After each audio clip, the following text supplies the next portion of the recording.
On the night of July 11th, 2015, at a maximum security prison near Mexico City, Joaquin Guzman Loera, aka El Chapo, one of Mexico's most powerful and feared drug lords, has been held captive for almost a year.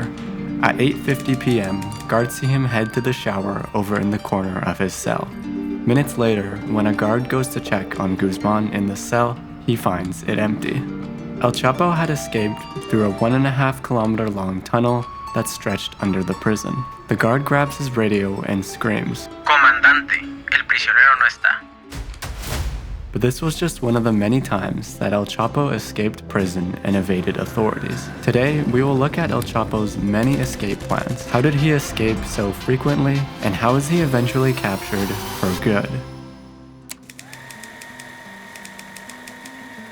El Chapo is a Mexican drug lord who led the Sinaloa cartel in Mexico. He was the second most wanted man for the DEA and Interpol, only just behind Osama bin Laden. He became so infamous that even Forbes named him the 63rd most powerful man in the world, estimating that he had amassed a fortune of over $5 billion. This is Otto Perez, the director of security in Guatemala, and he's just had the biggest break of his career. El Chapo had just paid $1.2 million to be hidden by a Guatemalan military official. He had just been part of a deadly conflict at the Guadalajara airport that led to the death of a religious figure, and was desperately trying to seek shelter in Guatemala. This official agreed to take the bribe and hide the drug lord. However, at the same time, he handed Otto all the information needed to secure El Chapo's arrest. On June 9, 1993, a military convoy intercepted him on a highway en route to El Salvador.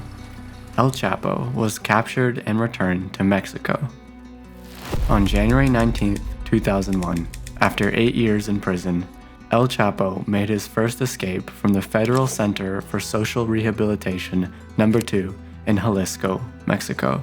There are several different versions of what happened that night, but the official statement from the government lays out the following story.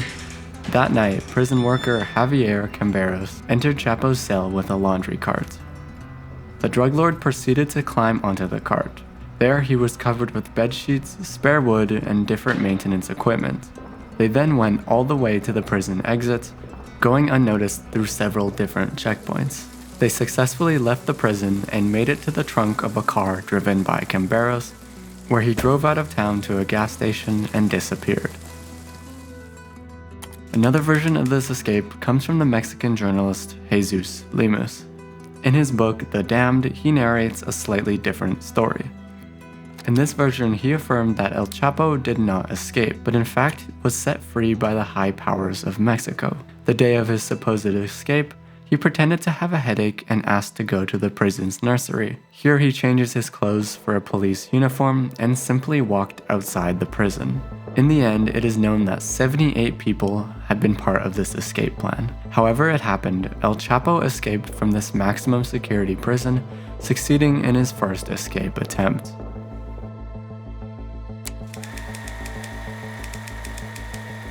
"13 years have passed since his first escape.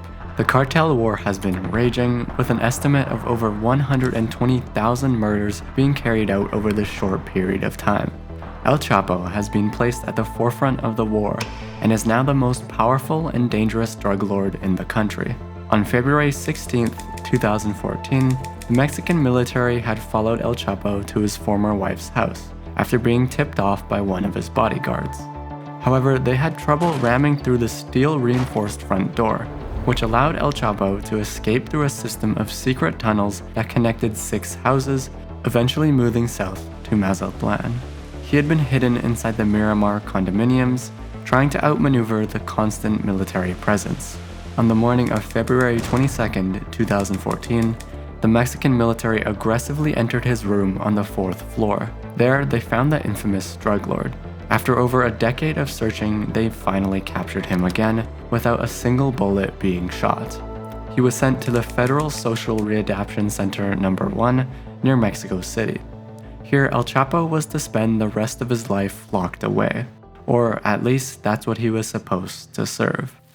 July 11, 2015, at 8:50 p.m., El Chapo gets up from watching TV and paces back and forth from the shower to the bed. He sat on the bed for a minute and then went back to the shower at 8:52 p.m. From there, El Chapo disappears from the cameras. At 9:28 p.m., after not seeing him on the cameras for a while, the guards went down to his cell. Shockingly, El Chapo was nowhere to be found, and in his place was a 50 by 50 centimeter hole in the shower drain. It was official, El Chapo had escaped once again. Through the shower drain was a 10-meter drop that led to a 1.5 kilometer tunnel. The tunnel was 170 centimeters high and 80 centimeters wide, and led to an abandoned house that the cartel had built near the prison.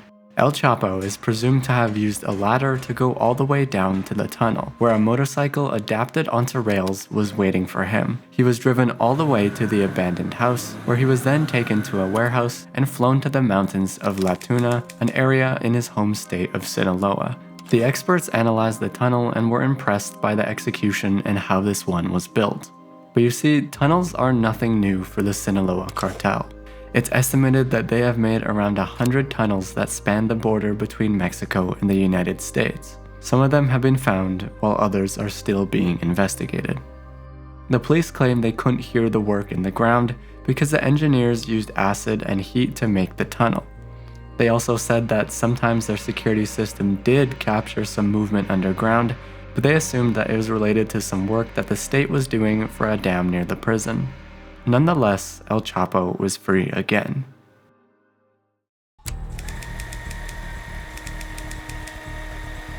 January 8th, 2016.